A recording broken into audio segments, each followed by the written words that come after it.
Hey love bugs, how are you tonight? I'm Ebony, your host, and welcome to Love Grind. Thanks for tuning in with me. I'm so glad that you're here. I hope your week was great. Mine was fantastic. I got through it. Valentine's Day is approaching, and I want you all to know, if you don't have a special somebody, you are the special somebody, and don't let that bring you down. Make sure you stay occupied and maybe listen to some Love Grind.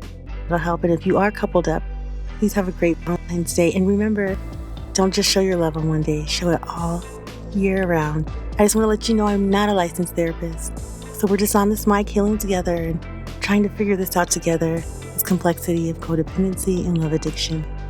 I also want to let you know and remind you to get on all of our platforms, Instagram, Facebook, iHeartRadio, YouTube. Like, subscribe, and please comment. I would love to hear from you.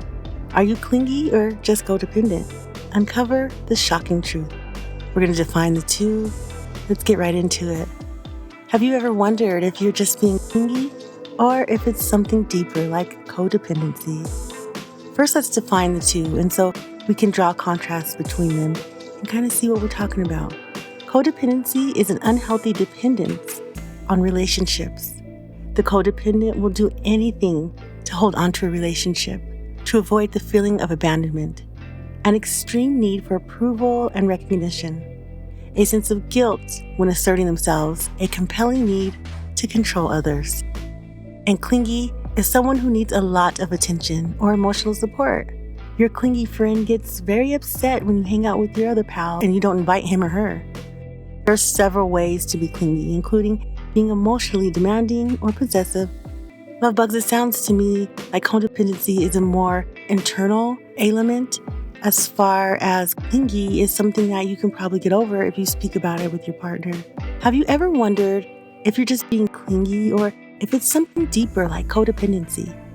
When we talk about clinginess and codependency, we're often referring to two different extremes of attachment and relationships. Clinginess typically involves an excessive need for reassurance and attention from our partner, while codependency is a more profound issue where a sense of identity and self-worth is deeply intertwined with the relationship. Understanding the difference between these two is crucial for building and maintaining healthy, balanced relationships. That's the goal, and that's exactly what we're going to explore tonight. I remember with my ex, I used to beg him to stay in the bed when he had to get up for work. I would be like, just stay 5 more minutes, just hold me for 5 more minutes. And he'd be like, gotta go to work. I would even bribe him with like sexual favors, and sometimes he would respond and sometimes he wouldn't. I remember feeling so distraught, even tearing up, thinking that he didn't want me or he didn't want to be with me because he had to go to work. And those are signs of codependency that I didn't recognize then, but I do recognize now. We've all been there, constantly texting our partner, getting anxious if they don't respond right away, or feeling the need to spend every spare moment together. It's like, we get it. You love your partner. But do you really need to know their every move?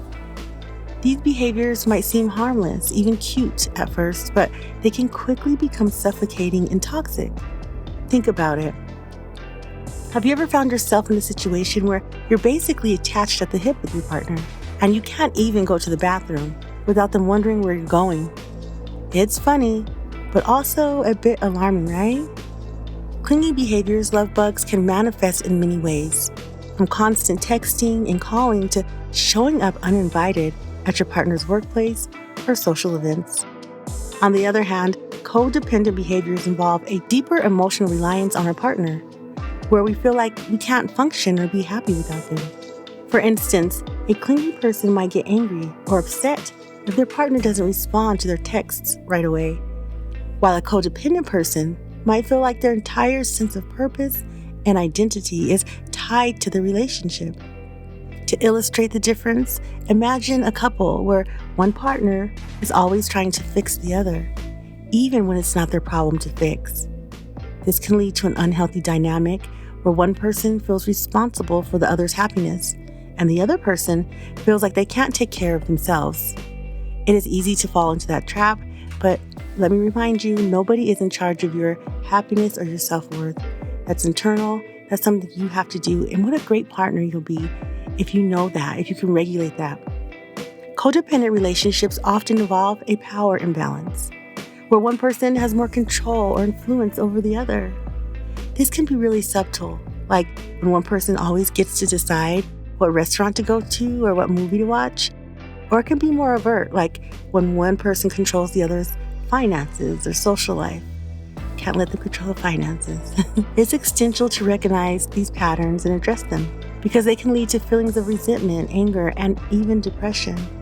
Like, for example, imagine a couple where one partner always has to check in with the other before making any decisions, even small ones like what to wear or what to eat for breakfast.